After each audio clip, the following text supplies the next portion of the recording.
आप लोग को P block, D block, F block का जो है बढ़िया बढ़िया ऑब्जेक्टिव, जो अच्छे अच्छे ऑब्जेक्टिव है वो ऑब्जेक्टिव आप लोग को डिस्कस कर देते हैं, है कि नहीं। P block, D block, F block का बहुत ही अच्छा ऑब्जेक्टिव है जो कि आ सकता है, संभावना है ना। और ढेर सारा ऑब्जेक्टिव कम से कम जो है 50-60 के करीब पी ब्लॉक का, डी ब्लॉक, एफ ब्लॉक मिला करके 100 ऑब्जेक्टिव करवा देते हैं। और हमको लगता है यदि पूछेगा question P block, D block, F block से तो उतना ही मिस रहेगा। इसको आप देखिए बढ़िया से, है ना, डिस्कस भी करते जाएंगे। इससे पहला क्वेश्चन है बोरॉन शो, जो बोरॉन है तो होता है कौन ग्रुप, कौन पीरियड का है बोरॉन, दूसरा पीरियड का। Boron show diagonal relation with, boron जो है किसके साथ डायगोनल रिलेशन करता है, ठीक है। इस क्वेश्चन का हम थोड़ा सा मिटा रहे हैं तो डिस्कस करते हैं। तो बोरॉन किसके साथ डायगोनल रिलेशन होता है, तो याद रखना है पीरियड 2 और पीरियड 3 का एलिमेंट जो होता है वो डायगोनल रिलेशन करता है। तो पीरियड 2 पीरियड का एलिमेंट और 3 पीरियड का एलिमेंट, 2 पीरियड का एलिमेंट होता है ना, ली बे, है ना, इसका ट्रिक होता है बकनो, इस तरह से नहीं होता है। तीसरा पीरियड का जो होता है, दूसरा पीरियड का हो गया, तीसरा पीरियड का होता है ना, नमग, NAMG कलर, इस तरह से होता है। पहला पीरियड में होता है केवल हाइड्रोजन हीलियम, दूसरा पीरियड में होता है, दूसरा पीरियड स्टार्ट होता है लिथियम से, है ना, लिथियम, उसके बाद beryllium, boron, carbon, nitrogen, oxygen, fluorine आगे, है ना। तीसरा पीरियड स्टार्ट होता है सोडियम से, सोडियम, मैग्नीशियम। इसमें डायगोनल रिलेशन क्या होता है आप समझिएगा। जैसे देखो लिथियम का जो सिमिलर प्रॉपर्टीज होता है, सिमिलर समान गुण होता है, दूसरा पीरियड का जो एलिमेंट होता है वो तीसरे पीरियड के एलिमेंट के मतलब प्रॉपर्टीज समान होता है। जैसे लिथियम का हो जाएगा आपका मैग्नीशियम से, बेरिलियम का एल्युमिनियम से, बोरोन का सिलिकॉन से, कार्बन का फास्फोरस, नाइट्रोजन का। तो वही कह रहा है कि बोरोन किसके साथ डायगोनल रिलेशन में है, तो बोरोन आपका डायगोनल रिलेशन है सिलिकॉन के साथ, है ना, पूछता कार्बन तो फास्फोरस के साथ, है ना। तो ये आपको एक क्वेश्चन पर बहुत सारा क्वेश्चन आप कहेगा लिथियम किसका डायगोनल रिलेशन होता है, मैग्नीशियम, बेरिलियम, एल्युमिनियम का, है ना। तो क्वेश्चन पूछ रहा है बोरोन जो है किसके साथ डायगोनल रिलेशन में, सिलिकॉन के साथ, है ना, समझ में आ गया आप लोग को। दूसरा क्वेश्चन है catenation properties is maximum. Catenation properties क्या होता है, केटेनेशन का मतलब होता है सेल्फ लिंकिंग। केटेनेशन, केटेनेशन का मतलब होता है सेल्फ लिंकिंग, सेल्फ लिंकिंग मतलब, सेल्फ लिंकिंग का मतलब होता है खुद से जुड़ना, है ना। कार्बन में है, कार्बन में बहुत ज्यादा ये गुण पाया जाता है कार्बन में, है ना। कार्बन में जो है कैटेनेशन का प्रॉपर्टी जो है सबसे ज्यादा पाया जाता है। कार्बन क्या होता है, खुद से जुड़ते जाता है। कार्बन का एलिमेंट जो है कार्बन से जुड़ते जुड़ते एक बहुत बड़ा चेन तैयार करता है। आप ऑर्गेनिक पढ़े होइएगा, कार्बन कार्बन से जुड़ते जुड़ते जुड़ते एक बहुत बड़ा चेन तैयार करता है जिसके कारण ऑर्गेनिक कंपाउंड का निर्माण होता है ना। तो कैटेनेशन प्रॉपर्टी मैक्सिमम तो किसमें पाया जाएगा, कार्बन, है ना। आप लोग को समझ में आ रहा है। चलिए तीसरा क्वेश्चन देखिए, तीसरा क्वेश्चन कह रहा है which one of the following is an electrophile. Electrophile का मतलब होता है, आप लोग पढ़े हुएगा, जिसमें इलेक्ट्रॉन का कमी होता है। ये भी क्वेश्चन पूछ देगा इलेक्ट्रोफाइल मीन्स क्या होता है। इलेक्ट्रोफाइल का मतलब जिसमें इलेक्ट्रॉन का कमी होता है। इलेक्ट्रॉन का कमी होता है, देख लीजिए NH3, इसमें लोन पेयर है, नाइट्रोजन पे लोन पेयर है, ये तो नहीं होगा। H2 ऑक्सीजन पे लोन पेयर है, जहां पर लोन पेयर होगा तो इलेक्ट्रॉन ज्यादा हो जाएगा। इलेक्ट्रॉन कमी किस में होगा, तो BF3 का यदि आप स्ट्रक्चर बनाइएगा, देखिए BF इधर, F इधर, F इधर, है ना। एक बॉन्ड में 2 इलेक्ट्रॉन होता है, 2 इलेक्ट्रॉन 2 इलेक्ट्रॉन 2 इलेक्ट्रॉन, कितना 6 इलेक्ट्रॉन हुआ, लेकिन होना चाहिए इसके पास 8 इलेक्ट्रॉन, 2 इलेक्ट्रॉन का कमी, इसीलिए इलेक्ट्रोफाइल कौन हो जाएगा, ये, है ना। बहुत ही बढ़िया क्वेश्चन, सब अच्छा अच्छा क्वेश्चन सब है, सब कुछ डिस्कस करते जाइएगा।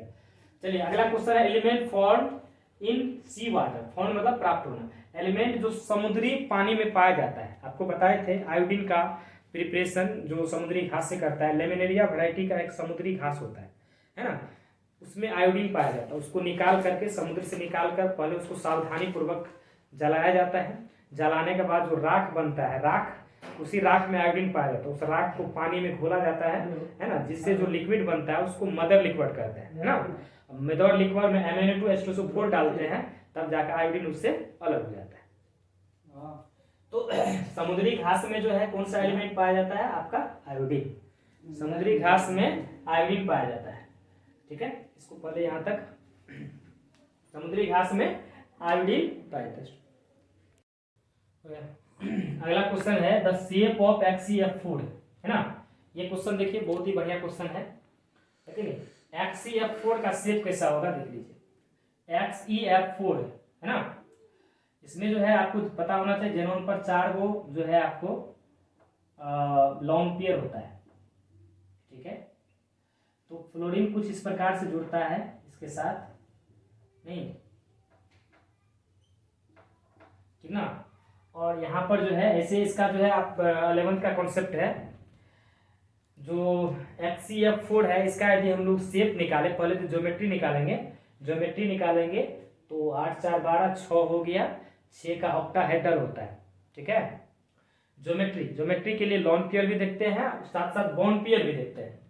तो यदि हम लोग ज्योमेट्री की बात करें, यहाँ पूछ रहा है शेप क्या होगा। शेप अलग होता है, ज्योमेट्रिक अलग होता है। तो यदि इसका ज्योमेट्री पूछता तो ये इस प्रकार से ऊपर ऐसे नीचे, तो ऐसे इस तरह से मिलाते है कि नहीं, ऐसे करके ऐसे इस तरह से मिलाते तो ये इसको शेप को बोलते हैं ऑक्टाहेड्रल, ये ऑक्टाहेड्रल हो जाता है। लेकिन यहाँ पर शेप, यहाँ पर इसका ज्योमेट्री हो जाता है ऑक्टाहेड्रल, लेकिन ज्योमेट्री ने पूछकर शेप पूछ रहा है। शेप के लिए लॉन पेयर नहीं देखते, लॉन पेयर क्या कर रहा है नहीं कर रहा है, नहीं, केवल बॉन्ड पेयर देखते हैं। तो बॉन्ड पेयर आप देख लीजिए, बॉन्ड पेयर क्या है, फ्लोरीन है। फ्लोरीन है बॉन्ड बनाएगा एक बॉन्ड, तो फ्लोरीन यहाँ पे बॉन्ड बना रहा है, फ्लोरीन बॉन्ड बना रहा है यहाँ पर, समझिएगा, फ्लोरीन आपको बॉन्ड बना रहा है। तो ये 4 गो फ्लोरीन है, एक फ्लोरीन एक ही इलेक्ट्रॉन लेगा, एक बॉन्ड बनाता है फ्लोरीन। तो इधर से अब इसको मिलाइए तो ये स्ट्रक्चर कुछ किस प्रकार से स्क्वायर प्लेनर की तरफ जा रहा है। ये जो स्ट्रक्चर होगा ये स्क्वायर प्लेनर हो जाएगा ठीक है। बहुत ही अच्छा क्वेश्चन। इसी तरह से कभी कभी XCF2 के बारे में पूछते रहता है, XCF2 का शेप क्या होगा। तो XCF2 का शेप क्या होगा, एक फ्लोरीन इधर जोड़ेंगे एक इधर जोड़ेंगे।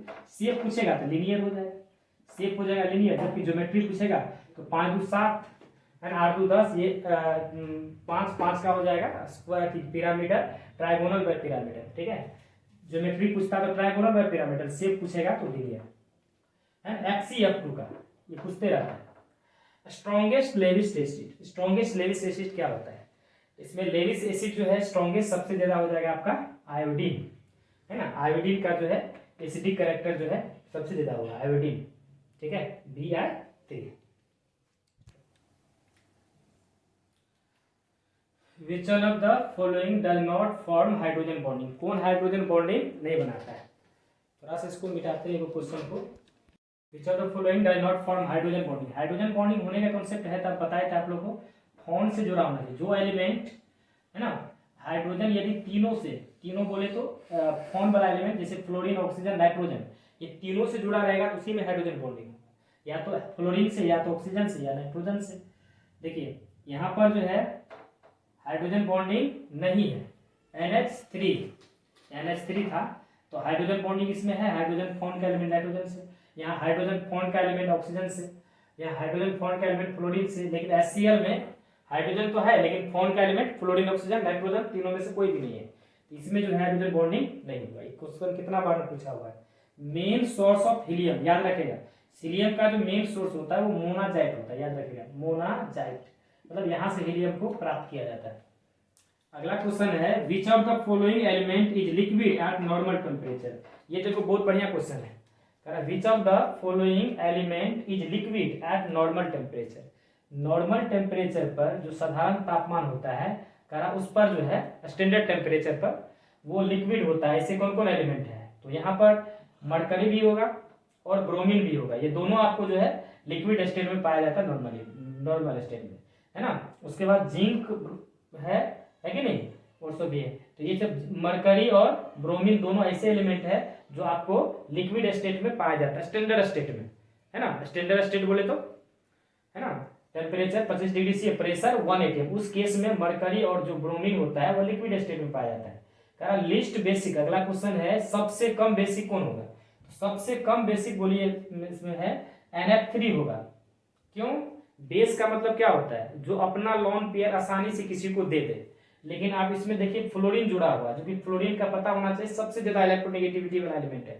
तो ये लॉन पेयर को डोनेट करने ही नहीं देगा, लॉन पेयर जो आसानी से डोनेट करेगा अच्छा बेस होगा है ना। ये सबके पास लॉन पेयर है, ये सब आसानी से डोनेट कर देगा क्योंकि इसका इलेक्ट्रोनेगेटिविटी कम है ना। लेकिन इसमें क्या है कि फ्लोरीन जुड़े होने के कारण इसका इलेक्ट्रोनेगेटिविटी बहुत ज्यादा है, तो ये आसानी से लोन पेयर नहीं देगा, इसीलिए कम बेसिक होगा। इसमें देखिए Ni3 में ये सबसे यदि पूछेगा इसमें सबसे ज्यादा बेसिक कौन है, तो आयोडीन वाला हो जाएगा ये Ni3। क्यों? क्योंकि इसमें जो आयोडीन है इसका इलेक्ट्रोनेगेटिविटी इस सब की अपेक्षा कम होता है, ये आसानी से अपना लोन पेयर डोनेट कर देगा, है ना। तो ये सबसे ज्यादा हो जाएगा, कम बोल रहा है Na3। अगला क्वेश्चन कह रहा मॉडर्न पीरियोडिक टेबल कौन दिया था, ये क्वेश्चन पूछा हुआ था। देखिए डॉबरेनर गलत, मेंडलीफ गलत, न्यूलैंड गलत। तो मॉडर्न पीरियोडिक टेबल जो है मोस्ले दिया है, तो यहाँ पर नन होगा, है ना, यानी कि मेंडलीफ में लगा दीजिएगा। विच of the following element found in free state, ये भी बढ़िया क्वेश्चन है। सोडियम, आयरन, जिंक, गोल्ड, है ना। तो दो एलिमेंट आपको याद रखना, एक गोल्ड हो गया, दूसरा प्लेटिनियम हो गया। एक गोल्ड और दूसरा प्लेटिनियम, ये दो ऐसा धातु है। यहाँ एलिमेंट की बात कर रहा था, एलिमेंट में और भी होगा, जैसे कार्बन है, कार्बन आपको फ्री स्टेट वाला एलिमेंट है कि नहीं, वो जो है उसका जो दो अप्रूफ है डायमंड, ग्रेफाइट। तो गोल्ड भी जो है आपका, गोल्ड धातु में आपको दो ऐसे एलिमेंट है, मेटल में ऐसे एलिमेंट है जो आपको फ्री स्टेट में पाया जाए। यहाँ फ्री स्टेट का मतलब ये नहीं होता है कि जो है किसी के साथ नहीं, ये जब जहां से गोल्ड को निकाला जाता है, प्लेटिनियम को निकाला जाता है, तो ये अकेले निकलता है।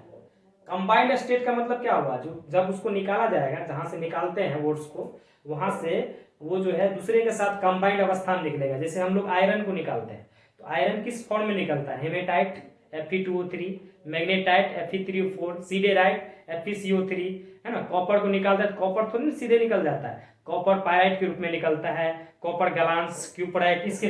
उसी प्रकार गोल्ड जो होता है, गोल्ड को जब निकाला जाता है तो अकेले निकलता है, सिंगल, है कि नहीं, इसके साथ कोई चीज मिला हुआ नहीं रहता, इसीलिए इसको कहा जाता है फ्री स्टेट। ऐसा नहीं कि फ्री स्टेट पाएगा, गोल्ड का मतलब ये फ्री स्टेट में पाया जाता है, अकेले निकलता है।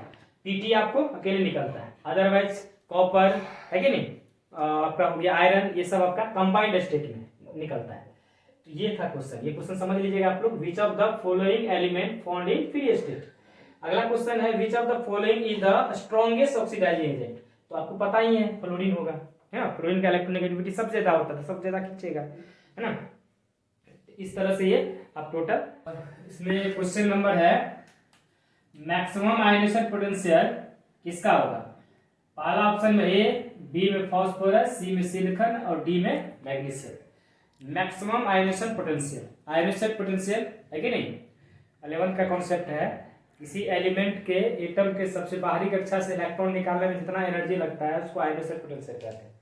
तो आयनेशन पोटेंशियल ऑर्डर होता है, पहला क्वेश्चन है, इधर हम डिस्कशन के लिए जगह छोड़े हुए हैं।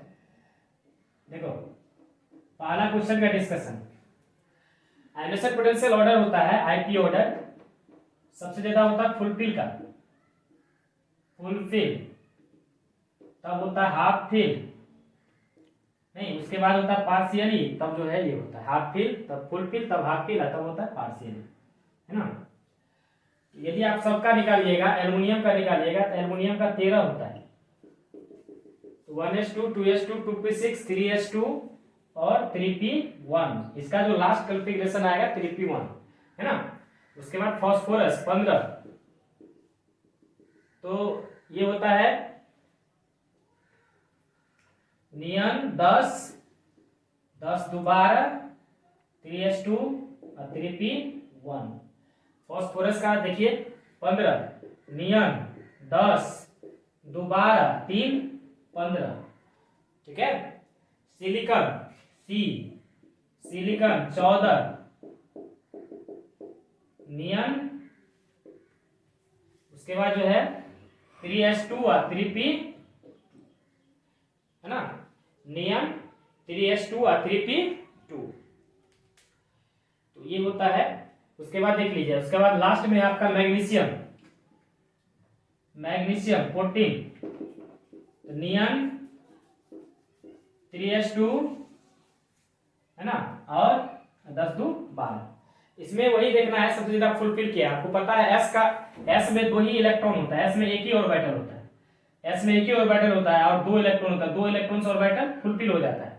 तो सबसे ज्यादा फुलफिल कौन है, मैग्नीशियम, है कि नहीं। अब सिलिकॉन की बात करिएगा तो लास्ट इलेक्ट्रॉन फास्फोरस में गया है, फास्फोरस में सॉरी पी ऑर्बिटल में गया है। तो पी को भरने के लिए, पी ऑर्बिटल को भरने के लिए 6 इलेक्ट्रॉन होना चाहिए, तो ये है ना। पी लास्ट इलेक्ट्रॉन 3 में गया, पी में गया है, तो पी को भरने के लिए 6 चाहिए, 3 है, हाफ फिल है ना। 6 चाहिए, एक ही है कि नहीं। और सल्फर का मतलब एस का एस ऑर्बिटल में भरने के लिए 2 इलेक्ट्रॉन होना चाहिए था, 2 इलेक्ट्रॉन है, ये भरा हुआ है, तो सबसे ज्यादा किसका हो जाएगा, मैग्नीशियम का। तो सब ज्यादा होगा फुल फिल, तब हाफ फिल, तब पार्शियली फिल। इसी पर हम एक क्वेश्चन और पूछ रहे हैं, आपको पूछेगा नियन और ऑक्सीजन में किसका जो है आयोनिक पोटेंशियल देता है। नियन का कंफिगरेशन क्या होता है 2p6 और ऑक्सीजन का होता है 2p4। तो क्या है p6 6 इलेक्ट्रॉन से p भरता है, ये भरा हुआ है ना, ये पार्शियली, इसका ज्यादा होगा। कहेगा आपको नाइट्रोजन और ऑक्सीजन में किसका आयोनिक पोटेंशियल ज्यादा है। तो नाइट्रोजन का होता है 2p3 और ऑक्सीजन का होता है 2p4, है ना। तो ये हाफ फिल है, ये पार्शियली है, किसका ज्यादा होगा, हाफ फिल का ज्यादा होता है। कहेगा सोडियम मैग्नीशियम में किसका ज्यादा होगा, सोडियम मैग्नीशियम में। तो सोडियम का होता है 3s1, मैग्नीशियम का 3s2, तो ये फुल फिल है, तो मैग्नीशियम का ज्यादा होगा। बेरिलियम बोरोन में पूछेगा किसका होता है, बेरिलियम और बोरोन में। तो बेरिलियम का होता है 2s2, है ना, बोरोन का होता है 1s2 2s2 2p1, ये s2 भरा हुआ है, इसका ज्यादा होता है।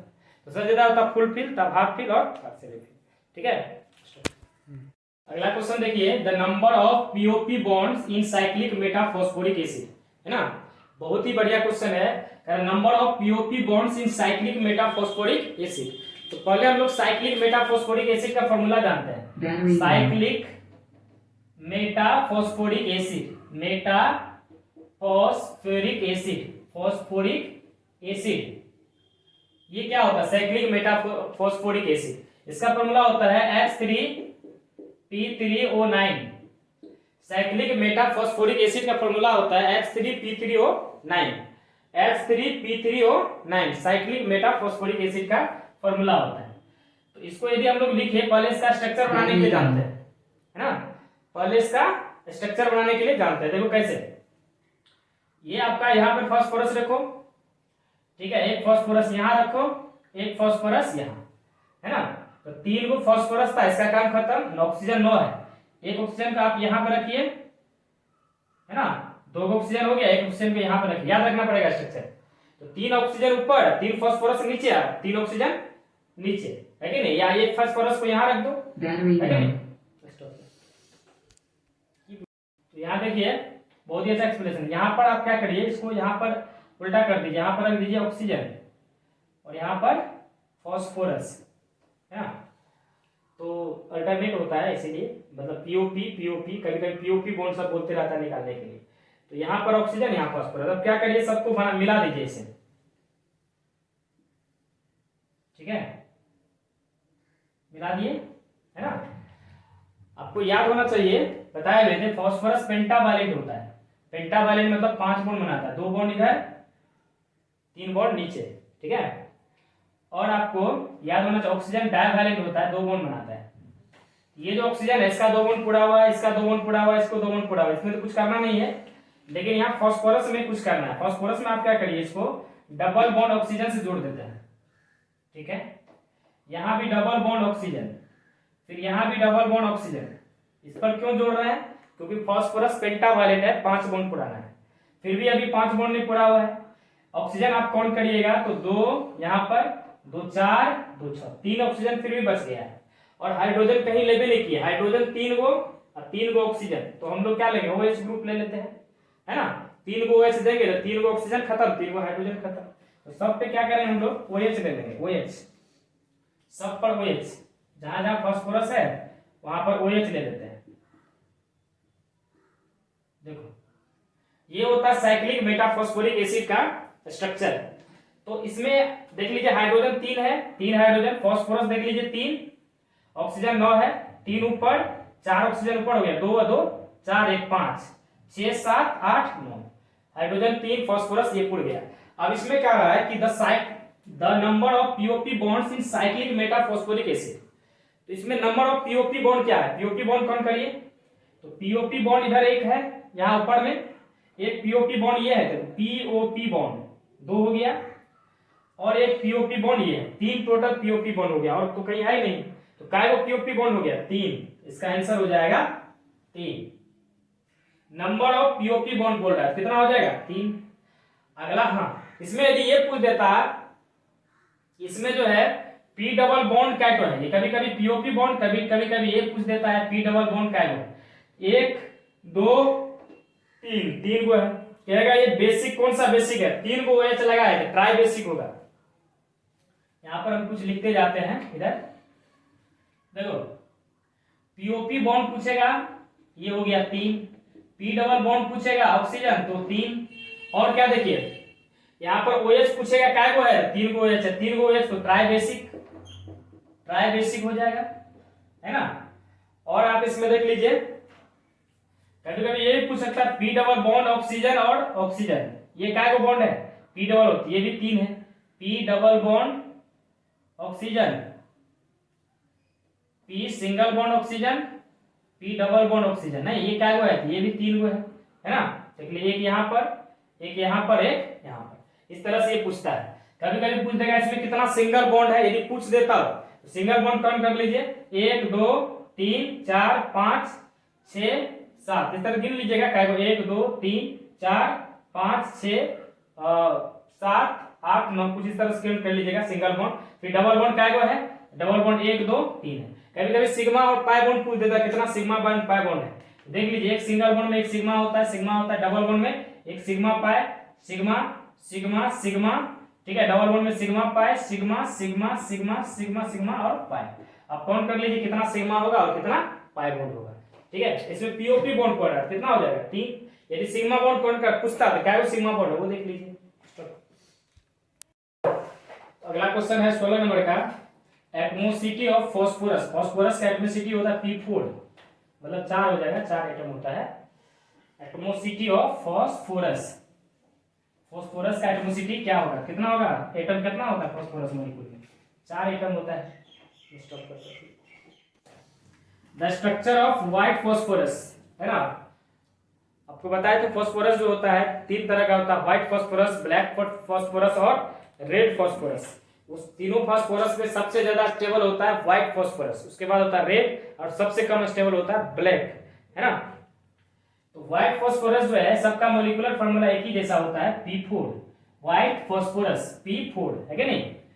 P4 जो है इसका मॉलिक्यूलर फार्मूला होता है, किसका, तो व्हाइट फॉस्फोरस का। देखो इसका स्ट्रक्चर कैसे बनाते हैं, व्हाइट फॉस्फोरस, व्हाइट फॉस्फोरस का स्ट्रक्चर। तो इसका स्ट्रक्चर के लिए आप ध्यान रखो, एगो फॉस्फोरस को ऊपर में रखना है, दो इसका टेट्राहेड्रल की तरह होता है इसका ज्योमेट्री, टेट्राहेड्रल, है ना, एगो फॉस्फोरस नीचे, है ना।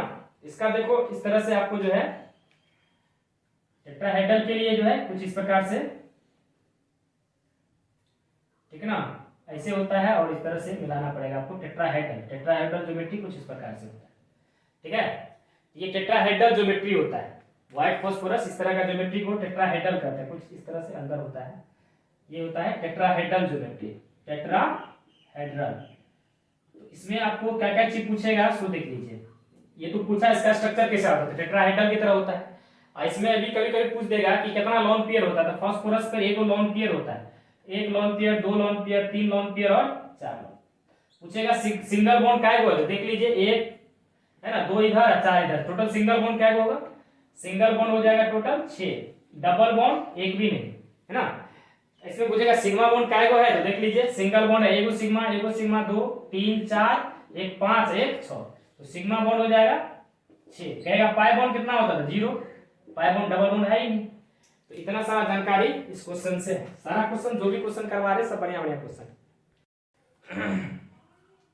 देखो अगला क्वेश्चन है, sulphur molecule is diatomic, triatomic, tetraatomic, monoatomic. तो सल्फर क्या होता है, ठीक है नहीं, सल्फर यहाँ पर 8 होता है, सल्फर जो है S8 फॉर्म में होता है, ठीक है नहीं। ऑक्टा एटोमिक होगा, ऑप्शन नहीं दिए है, octa atomic, octa atomic. Sulphur जो है आपको मॉलिक्यूल फॉर्म में S8 के फॉर्म में आता है ना। इसका भी स्ट्रक्चर हम बता देंगे, थोड़ा सा टाइम लग जा रहा है। Which compound has the largest dipole moment? किसमें ज्यादा डाइपोल मोमेंट होता है, देखिए हाइड्रोजन फ्लोरीन, फ्लोरीन का इलेक्ट्रोनेगेटिविटी ज्यादा होता है। अगला क्वेश्चन है, which compound has largest dipole moment? सबसे ज्यादा डाइपोल मोमेंट किसमें होगा, HF है, HCl है, HBr है। यहाँ पर हाइड्रोजन के केस में, है ना, हाइड्रोजन के केस में हाइड्रोजन हाइड्रोजन हाइड्रोजन है ना, हाइड्रोजन के केस में आपको यहाँ पर इलेक्ट्रोनेगेटिविटी देखना पड़ेगा। सबसे ज्यादा इलेक्ट्रोनेगेटिविटी किसका है? आपको पता है कि सबसे ज्यादा इलेक्ट्रोनेगेटिविटी फ्लोरीन का होता है, उसके बाद क्लोरीन का, है ना, आयोडीन का, ब्रोमीन का। तो इलेक्ट्रोनेगेटिविटी डिफरेंस होने के कारण जो है सबसे ज्यादा जो है इलेक्ट्रोनेगेटिविटी हाइड्रोजन केस में सबसे ज्यादा इलेक्ट्रोनेगेटिविटी जिसका होगा वही होगा डायपोल मोमेंट, उसका ज्यादा, उसका डायपोल मोमेंट ज्यादा होगा। डायपोल मोमेंट मतलब चार्ज, है ना। तो फ्लोरीन ज्यादा खींचेगा, ज्यादा इलेक्ट्रोनेगेटिविटी है तो ज्यादा चार्ज आएगा इस पर, है क्या नहीं। डायपोल का मतलब चार्ज, है ना, इतना चार्ज आएगा। फ्लोरीन ज्यादा खींचेगा, सबसे ज्यादा HF, तब HCl, तब HBr और तब, ठीक है। इस तरह से आपको ध्यान रखना है। अगला है, सारे क्वेश्चन बढ़िया बढ़िया क्वेश्चन है, ठीक है। White and yellow phosphorus are allotropes, isomers, isobars, isotones. ये क्वेश्चन में बहुत सारे बच्चे गलती करता है। देखो, व्हाइट एंड येलो फास्फोरस क्या है आपको बताए थे, है ना। फास्फोरस का 3 एलोट्रोप्स होता है, अपरूप होता है, एक व्हाइट फास्फोरस, ब्लैक फास्फोरस और रेड फास्फोरस। यहाँ पर येलो फास्फोरस की बात कर रहा है, yellow phosphorus, white, red, black के अलावा भी एक फास्फोरस होता है येलो फास्फोरस। तो आप पहले समझिए क्या होता है, जो येलो फास्फोरस बनता कैसे है। तो येलो फास्फोरस बनाने के लिए ये मेनली जो है व्हाइट फास्फोरस से बनता है। व्हाइट फास्फोरस में थोड़ा मात्रा जो है रेड फास्फोरस को लेकर के और प्रकाश की उपस्थिति में जो है, प्रकाश की उपस्थिति में जब रिएक्शन करवाया जाता है तब जाके येलो फास्फोरस बनता है। व्हाइट फास्फोरस, ठीक है, व्हाइट फास्फोरस में रेड फास्फोरस डालते हैं और इसको सनलाइट के प्रेजेंस में जब रिएक्शन होता है तब येलो फास्फोरस बनता है ना। तो येलो फास्फोरस बनता है, मेडिकल के लिए उपयुक्त होता है, लिवर सब पेशेंट के लिए यूज होता है, है ना। तो येलो फास्फोरस, तो येलो फास्फोरस बनता है। तो येलोट्रॉप तो है नहीं क्योंकि व्हाइट, ब्लैक, रेड होता है, तो इसको क्या कहते हैं। तो मॉलिक्यूलर फार्मूला सेम होता है, P4, समझ गए। तो आप इसको इस आधार पे आप ये तो नहीं कर सकते कि एलोट्रॉप होगा, है कि नहीं, क्योंकि इससे बनाया गया है, तो एलोट्रॉप तो होगा ही नहीं। तो आइसोमर आप कर सकते हैं इसको, आइसोबार भी नहीं होगा, आइसोटोन भी नहीं होगा, तो ये बी नंबर आंसर होगा, ठीक है। बहुत सारे बच्चे एलोट्रॉप डालता है ना, एलोट्रॉप गलत हो जाएगा, आप लीजिएगा, तो ये आइसोमर होगा, है ना। आइसोमेरिज में क्या होता है, मॉलिक्यूलर फार्मूला सेम, स्ट्रक्चर अलग अलग, या स्ट्रक्चर नहीं तो प्रॉपर्टीज दोनों का अलग होगा, तो इस कारण जो है ये आइसोमर होगा, है ना। एलोट्रॉप ने मारना है, बहुत बढ़िया क्वेश्चन है। चलिए, nitric acid is prepare, nitric acid को किससे प्रिपेयर करते हैं, ओस्टवाल प्रोसेस, कॉन्टेक्ट प्रोसेस, ठीक है, और क्या है, photosynthesis, Haber process. Haber process के द्वारा हम लोग अमोनिया को बनाते हैं, बनाए थे, हैबर प्रोसेस के द्वारा अमोनिया को, ओस्टवाल कॉन्टेक्ट प्रोसेस के द्वारा सल्फ्यूरिक एसिड को, है ना, ओस्टवाल प्रोसेस के द्वारा जो है नाइट्रिक एसिड को बनाते हैं। ये आंसर हो जाएगा ये वाला क्वेश्चन, ठीक है। तो चलो, इसके बाद जो है 22 नंबर क्वेश्चन है, the hybridisation of sulphur in SF6। SF6 में सल्फर का हाइब्रिडाइजेशन क्या होगा, देखो SF6 हाइब्रिडाइजेशन निकालने के लिए प्रथम एलिमेंट का वैलेंस लेते हैं, सल्फर का वैलेंस, प्रथम एलिमेंट सल्फर का वैलेंस, दूसरे का वैलेंस 6, फ्लोरीन का वैलेंस 6 होता है, बाय 2, 12/2, 6 का हो जाएगा sp3d2। तो SF6 का हाइब्रिडाइजेशन 6 आता है, 6 का क्या हो जाएगा sp3d2, है ना। उसके बाद देखिए which has the largest bond angle, सबसे ज्यादा बॉन्ड एंगल किसका होता है। तो आपको लोन पेयर का इसमें कॉन्सेप्ट है, देखिए नाइट्रोजन पर एक लोन पेयर होता है, पता होगा सबको। सल्फर है, सल्फर पे 2 लोन पेयर होता है कि नहीं। फिर सेंट्रल मेटल एटम देखते हैं, सेंट्रल मेटल एटम, तो यहाँ जो सेंट्रल मेटल एटम है बी है, इस पर एक भी लोन पेयर नहीं होता है। CH4 इस पर भी जो है एक भी लोन पेयर नहीं होता है, कार्बन पर 9, इस पर लोन पेयर होने से बॉन्ड एंगल जो है आपको 2.5 से घट जाता है। यहाँ लोन पेयर, एक लोन पेयर है तो बॉन्ड एंगल इसका 2.5 से घट जाएगा। इस पर 2 लोन पेयर है, सल्फर पे 2 लोन पेयर होता है, तो 2 लोन पेयर है तो कितना होगा, एक 2.5, 2 कितना, इसमें बॉन्ड एंगल 5 से घट जाएगा, है ना। तो जिसपे लोन पेयर होता है उसका बॉन्ड एंगल कम होता है। ये दोनों का तो चर्चा ही नहीं करना है। BF3 का जो है, BF3 का हाइब्रिडाइजेशन निकालिएगा तो 3 6, मतलब ये 6/2, 3 का sp2, और sp2 का बॉन्ड एंगल होता है 120 डिग्री, ठीक है। और CH4 का हाइब्रिडाइजेशन, इसका हाइब्रिडाइजेशन होता है sp3, और sp3 का बॉन्ड एंगल 109 डिग्री होता है, 109.5 डिग्री। तो सबसे ज्यादा इसका हो जाएगा BF3 का, है ना, इसका 120 डिग्री होता है। इस सब का भी हाइब्रिडेशन sp3 आता है, तो sp3 आएगा तो 109 और उसमें 2.5 घट जाएगा, इसमें 2.5 इसमें 5 घट जाएगा, सब ज्यादा हो जाएगा BF3 का। Second period of periodic table content, जो सेकेंड पीरियड होता है, पहला पीरियड में हो ही हाइड्रोजन हीलियम, दूसरा पीरियड में hydrogen helium lithium beryllium boron, है कि नहीं, कार्बन नाइट्रोजन ऑक्सीजन प्रोटोन। दूसरा पीरियड का ट्रिक बताए थे, हो ही, पहला होता हो ही, दूसरा का होता है लीबे बकनोफने, बकनोफने, लीबे बकनोफने। बताइए कितना एलिमेंट है इसमें, सब में जोड़िएगा। तो लिथियम हो गया 1 2 3 4 5 6 7 8, कितना एलिमेंट हो गया 8। सेकेंड पीरियड में कितना एलिमेंट होता है 8। पूछेगा फर्स्ट पीरियड में कितना होता है, फर्स्ट पीरियड में होता है हो ही, 2 एक होता है। हम थर्ड पीरियड का भी बता देते, थर्ड पीरियड में कितना होगा देखिए। थर्ड पीरियड का होता है, थर्ड पीरियड का ट्रिक होता है नमक अलसी फर्स्ट कलर, नमक अलसी first colour.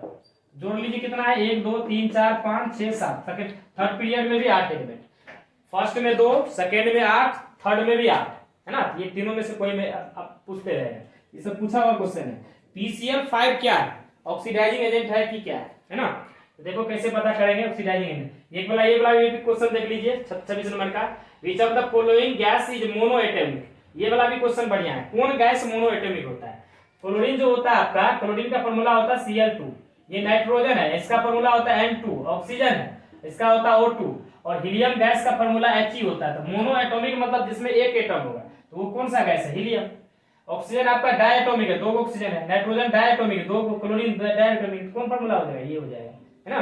Which of the following gas is mono atomic, कौन गैस है जो मोनो एटॉमिक है, हीलियम। बहुत बढ़िया क्वेश्चन है ना। क्लोरीन आपको गैस के फॉर्म में Cl2 रहता है, नाइट्रोजन N2 रहता है, मतलब ऑक्सीजन 2 तो हीलियम हो जाएगा मोनो एटॉमिक गैस। इसमें देखिए ये क्वेश्चन आप लोग देखिएगा, PCl5 क्या है, आपको इसको थोड़ा समझिए। PCl5 जो है ऑक्सीडाइजिंग है कि रिड्यूसिंग है एजेंट है, ठीक ना। इसका भी एक ट्रिक आता है, हम बताते हैं। देखो PCl5 ऑक्सीडाइजिंग है कि रिड्यूसिंग एजेंट है, इसको समझने के लिए आप लोग समझिए कैसे पता करेंगे ऑक्सीडाइजिंग की रिड्यूसिंग एजेंट। तो फास्फोरस के बारे में पता करना पड़ेगा कि फास्फोरस किस ग्रुप से। फास्फोरस आपको 15वां ग्रुप का है, नाना पापा आंटी सब बीमार नहीं, 15वां ग्रुप का। यदि फास्फोरस का ऑक्सीडेशन नंबर 15वां ग्रुप का जितना भी एलिमेंट होता है उसका ऑक्सीडेशन, नाइट्रोजन, फास्फोरस, आर्सेनिक, है ना, SbBr, ये सारा एलिमेंट का यदि ऑक्सीडेशन नंबर ग्रुप नंबर के बराबर हो जाए, नहीं ऑक्सीडेशन फास्फोरस 15वां ग्रुप का है, इसका ऑक्सीडेशन नंबर ग्रुप नंबर के बराबर, 15 को हम लोग डिजिट में रोमन अक्षर में लिखते हैं 5। यदि इसका ऑक्सीडेशन नंबर जो है फास्फोरस का ऑक्सीडेशन नंबर 5 हो जाए तो वो ऑक्सीडाइजिंग एजेंट हो जाएगा। मतलब यदि ऑक्सीडेशन नंबर ग्रुप नंबर के बराबर हो जाए, ग्रुप नंबर बोले तो रोमन अक्षर में 5, सबका ऑक्सीडेशन यदि 5 आ जाए, जिसका भी ऑक्सीडेशन इसमें 5 आ जाएगा तो वो ऑक्सीडाइजिंग एजेंट हो जाएगा, ठीक है। और ग्रुप नंबर 2 आ जाए, ग्रुप नंबर -2 मतलब ग्रुप नंबर -8, जैसे ग्रुप नंबर है आपका रोमन अक्षर में 5, इसमें से 8 घटा दीजिए, 3 आएगा -3। यदि इसमें से किसी का भी ऑक्सीडेशन -3 आ जाएगा तो वो रिड्यूसिंग एजेंट हो जाएगा, है ना। ऑक्सीडाइजिंग एजेंट समझिएगा, ऑक्सीडाइजिंग बहुत ही बढ़िया क्वेश्चन है, सारा अच्छा क्वेश्चन है, हम डाले ऑक्सीडाइजिंग एजेंट घूम लगा। ऑक्सीडाइजिंग ऑक्सीडेशन नंबर के बराबर हो जाए, नहीं ऑक्सीडेशन नंबर मतलब ग्रुप नंबर के बराबर होगा तो ऑक्सीडाइजिंग एजेंट, और ग्रुप नंबर -8 हो जाएगा तो जैसे ग्रुप नंबर, जैसे मान लो ग्रुप नंबर -8 जितना आएगा ऑक्सीडेशन नंबर उसमें से 8 घटाने के बाद, है ना, उसके बाद देखिएगा इस तरह से आ जाएगा, जैसे ग्रुप नंबर ऑक्सीडेशन नंबर 5, इसमें 8 घटाइए -3 आ गया। इसमें यदि -3 आता तो ये रिड्यूसिंग एजेंट हो जाता है, और दोनों के बीच में रहता है तो वो हो जाता है ऑक्सीडाइजिंग रिड्यूसिंग एजेंट दोनों। आप समझिए जैसे फास्फोरस का मैक्सिमम ऑक्सीडेशन नंबर क्या होगा 5, मिनिमम हो जाएगा -3, तो मिनिमम होगा, मिनिमम होता है ग्रुप नंबर -8, मिनिमम होगा तो रिड्यूसिंग एजेंट, मैक्सिमम होगा तो ऑक्सीडाइजिंग एजेंट, और इसके बीच में होगा तो both oxidising and reducing agent दोनों। हम इस पर और भी क्वेश्चन चर्चा करते हैं। देखो जैसे यहाँ PCl5 है, इसका ऑक्सीडेशन नंबर निकालिए, PCl5 फास्फोरस का X 5 गुना -1, इसको सॉल्व करेंगे तो मतलब x बराबर 5। 5 क्या है, ग्रुप नंबर के बराबर है ना, तो ये क्या हो जाएगा बोलो, ऑक्सीडाइजिंग एजेंट है ना। और अब इस पे क्वेश्चन करवाते, देखो group number -8 reducing agent, group number के बराबर ऑक्सीडाइजिंग एजेंट, दोनों के बीच में होगा तो बहुत ऑक्सीडाइजिंग एंड रिड्यूसिंग एजेंट। समझो इसको अच्छा से। और भी हम आपको कॉन्सेप्ट बताते हैं, क्वेश्चन करवाते हैं, देखिए यहां पर जैसे कुछ और एलिमेंट है, देखिए जैसे SO2 ऑक्सीडाइजिंग है कि रिड्यूसिंग एजेंट, इसको पता करना है। तो पहले इसका ऑक्सीडेशन नंबर निकालिए, x ऑक्सीजन का 2 -2 बराबर 0, x का मान हो गया 4। ये क्या है, ऑक्सीडाइजिंग है कि रिड्यूसिंग है, ये पता करना है। तो आप जो है पहले सल्फर के बारे में पता करो, ये किस ग्रुप का एलिमेंट है, ये 16वां ग्रुप का एलिमेंट है, 16वां ग्रुप, 16 ग्रुप। 16 ग्रुप आप लोग पढ़े होइएगा, O से टेपो, OS SETPO है ना। तो जो ग्रुप नंबर होता है, ये रोमन अक्षर में इसको क्या लिखते हैं, रोमन अक्षर वाला लिखिए, 16 होता है, रोमन अक्षर से लिखते हैं। तो मैक्सिमम ऑक्सीडेशन नंबर इसका 6 ही होगा। Maximum oxidation number group number के बराबर, मैक्सिमम ऑक्सीडेशन सबका 6 होगा, +6 से ज्यादा नहीं होगा, 7 नहीं होगा, कभी भी नहीं होगा, ठीक है ना। 6 इससे कम ही होगा। मिनिमम कितना होगा, तो मिनिमम इसमें 8 घटा दीजिए, तो 6 में से 8 घटाएंगे कितना हो जाएगा, -2, तो मिनिमम हो गया -2 है ना। तो ये यदि -2 आता तो ये रिड्यूसिंग एजेंट हो जाता है। इस साइड -2 आता, ग्रुप नंबर -8, ग्रुप नंबर में से 8 घटा देंगे तो ये रिड्यूसिंग एजेंट हो जाएगा। और ग्रुप नंबर के बराबर हो जाएगा तो ऑक्सीडाइजिंग एजेंट, ऑक्सीडाइजिंग, और दोनों के बीच में रहेगा तो आपको ऑक्सीडाइजिंग रिड्यूसिंग। मतलब आप यहाँ पे इस ग्रुप की बात करिएगा सल्फर के केस में, ओसीटोपेस के केस में, तो ग्रुप नंबर हो जाएगा +6 और ग्रुप नंबर -8 हो जाएगा -2। यदि +6 से -2 के बीच में आएगा तो ऑक्सीडाइजिंग रिड्यूसिंग एजेंट बहुत है ना, 6 के बराबर मैक्सिमम के बराबर होगा तो ऑक्सीडाइजिंग एजेंट। यहाँ जो सल्फर का ऑक्सीडेशन नंबर 4 आया है, ये क्या न मैक्सिमम ऑक्सीडेशन नंबर है न मिनिमम है, ये दोनों के बीच में है। तो पूछेगा SO2 जो है ये +4 क्या होगा, इसके बीच में होगा। तो पूछेगा ये ऑक्सीडाइजिंग है कि रिड्यूसिंग है, तो न ऑक्सीडाइजिंग है रिड्यूसिंग है, ये दोनों है। बहुत ऑक्सीडाइजिंग, कभी ऑक्सीडाइजिंग काम करेगा कभी रिड्यूसिंग काम करेगा, ठीक है। उसी प्रकार से H2S आपको पूछ देगा, H2S ऑक्सीडेशन नंबर निकालिए, X इसका हो गया +2 बराबर 0, यहाँ x का मान -2, देखो -2 आएगा, -2 इस साइड वाला, ये इधर वाला जो -2 आया ग्रुप नंबर -8 आएगा तो रिड्यूसिंग एजेंट। H2S क्या है, रिड्यूसिंग एजेंट। सब एलिमेंट का ही है। PCl3 क्या है, PCl5 पर है, PCl3 क्या है, इसको x मानिए, +3 गुना -1 बराबर 0, सॉल्व करेंगे तो x 3 है ना। तो 3 +3 जो ऑक्सीडेशन नंबर आया तो ये किसके बीच में होगा, 5 और -3 के बीच में है ना। तो ये क्या हो जाएगा आपका बहुत ऑक्सीडाइजिंग और रिड्यूसिंग एजेंट, ठीक है। इस तरह का कोई भी क्वेश्चन आएगा आप लोग को बन जाना चाहिए, ठीक है। तो यहाँ देखिए क्वेश्चन, ये भी सब क्वेश्चन अच्छा क्वेश्चन है, जो भी क्वेश्चन है टोटल आपको 50 को करवाएंगे, इसमें आपको 35 को जो है आज एक वीडियो में बनाते हैं और 16-17 को वीडियो ऑब्जेक्टिव जो है सेकेंड वीडियो में बना करके उसी में डी ब्लॉक का एड ब्लॉक का ऑब्जेक्टिव डाल करके आपको जो है टोटल 60-70 क्वेश्चन करवाते हैं, उसी में से जो भी क्वेश्चन आएगा सब। Most stable oxidation state of bismuth is, सबसे ज्यादा स्टेबल ऑक्सीडेशन स्टेट इसमें किसका है ना। तो होता क्या है कि पहले आपको ये पता करना पड़ेगा बिस्मथ किस ग्रुप का है। बिस्मथ आपको 15वां ग्रुप का है, नाना पापा आंटी सब बीमार नहीं। देखो यहाँ पर नाइट्रोजन, फास्फोरस, आर्सेनिक, SbBi है ना, ये आपको 15वां ग्रुप का है ना। तो अधिकतम ऑक्सीडेशन नंबर आपको बताया ग्रुप नंबर बराबर +5, मिनिमम कितना होगा -3 है ना। इसमें मैक्सिमम 5 होगा, मिनिमम 3 होगा, तो -3 से +5 के बीच में एक +3 ऑक्सीडेशन स्टेट होता है बिस्मथ का, जो बहुत ज्यादा स्टेबल होता है, most stable, the most stable oxidation state और बिस्मथ इज +3 होता है। तो +3 oxidation state down the group जाने पर जो है बढ़ता है, तो मतलब स्टेबिलिटी डाउन द ग्रुप जाने पर बढ़ता है। तो +3 का जो है इससे सब इधर जाने में बढ़ता है, सबसे नीचे बिस्मथ है, बिस्मथ का देता होगा है ना। बहुत बढ़िया क्वेश्चन है ये। The molecule which has zero dipole moment, zero dipole moment check करने के लिए आपको लोन पेयर इलेक्ट्रॉन देखना पड़ेगा। देखो नाइट्रोजन पे लोन पेयर ऑफ इलेक्ट्रॉन है, इस पे लोन पेयर होता है ना, तो उसमें डायपोल मोमेंट होता है, याद रखना। लोन पेयर होगा तो डायपोल मोमेंट, इसमें देखो यहाँ क्लोरीन पे लोन पेयर होता है, क्लोरीन पर 3 गो लोन पेयर होता है, तो लोन पेयर है तो डायपोल मोमेंट, यहाँ भी लोन पेयर है तो डायपोल मोमेंट।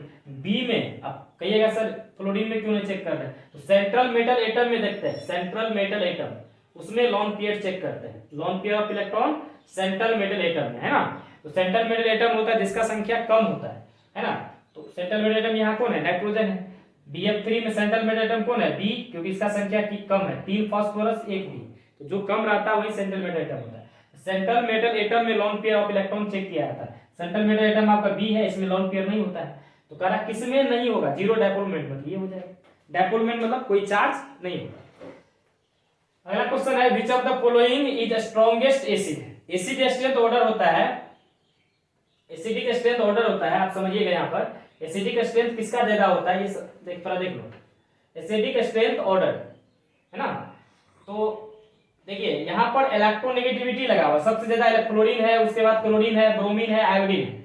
इलेक्ट्रोनेगेटिविटी ज्यादा होने से हाइड्रोजन को क्या करेगा, कस के खींचे हुए रहेगा।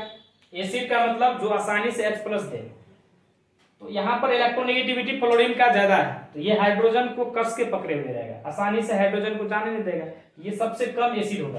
कहेगा वीकेस्ट एसिड कौन है, सबसे कमजोर एसिड HF होगा, ये कम H+ है क्योंकि ज्यादा होता है। सबसे ज्यादा किसका हो जाएगा, HI का, क्योंकि इसका इलेक्ट्रोनेगेटिविटी और सबसे भी ब्रोमीन से, क्लोरीन से, फ्लोरीन से आयोडीन का इलेक्ट्रोनेगेटिविटी कम होता है। इसकी अपेक्षा जो है, इन सब की अपेक्षा आयोडीन आसानी से हाइड्रोजन को छोड़ सकता है ना, क्योंकि कम बना हुआ है, कम बल से, तो ये हो जाएगा सबसे ज्यादा। कहेगा सबसे कम, तो ये होगा, है ना। नॉट पी ब्लॉक एलिमेंट, तो पी ब्लॉक एलिमेंट कहां से कहां स्टार्ट होता है कि नहीं, 13 से लेकर के 18 तक में। 13 में बाल गंगा इंडियन तिलक नहीं, 14 में काशी जी में शंकर पार्वती नहीं, फास्फोरस 15 हो गया, 16 हो गया। इसमें देखिए शंकर 14वां ग्रुप एलिमेंट है, फास्फोरस नाना पापा 15वां, सल्फर 16वां, है ना। बैरियम ये आपका है ना, भिकमंगा का सर बड़ा, मतलब ये आपका दूसरा ग्रुप का है। दूसरा ग्रुप एलिमेंट क्या कहलाता है, S ब्लॉक, है ना। कौन आंसर हो जाएगा, ये हो जाएगा। शेप ऑफ HCF2, इस क्वेश्चन का भी हम डिस्कस किए थे आपको। HCF2 का शेप इस प्रकार से होता है ना। इस शेप को हम लोग क्या बोलते हैं, लीनियर शेप। ज्योमेट्री फिर कुछ और हो जाएगा, ज्योमेट्री हो जाता है ट्रायंगुलर, पिरामिडल, बाय पिरामिडल, लेकिन इसका जो है सॉरी ज्योमेट्री हो जाएगा ऑक्टाहेड्रल। इसका जो ज्योमेट्री हो जाएगा, इसका ऑक्टाहेड्रल हो जाएगा, ठीक है। 4 और 6 इसमें हो गया, 4 गो लोन पेयर, 4 गो लोन पेयर और 2, 4 आई 2 हो गया 6/3, है ना। तो लोन पेयर इसका यदि हम लोग हाइब्रिडाइजेशन चेक करें, HCF2 इसका ज्योमेट्री चेक करें, तो HCF2 होता है ज्योमेट्री, ये 8 हो गया, 8 दूं 10, 10/2 5, 5 का होता है ट्राइगोनल बाय पिरामिडल, सब पढ़ाए हुए, ट्राइगोनल बाय पिरामिडल। ज्योमेट्री देखने के लिए हम लोग लोन पेयर नहीं देखते हैं, ज्योमेट्री देखने के लिए केवल एटम देखते, सॉरी शेप देखने के लिए केवल एटम देखते हैं। तो 2 गो एटम है, एक एटम ऐसे होगा, एक एटम ऐसे होगा, इसका क्या हो जाएगा, लीनियर, है ना। ये हो गया। What is the oxidation state of SF6, है ना।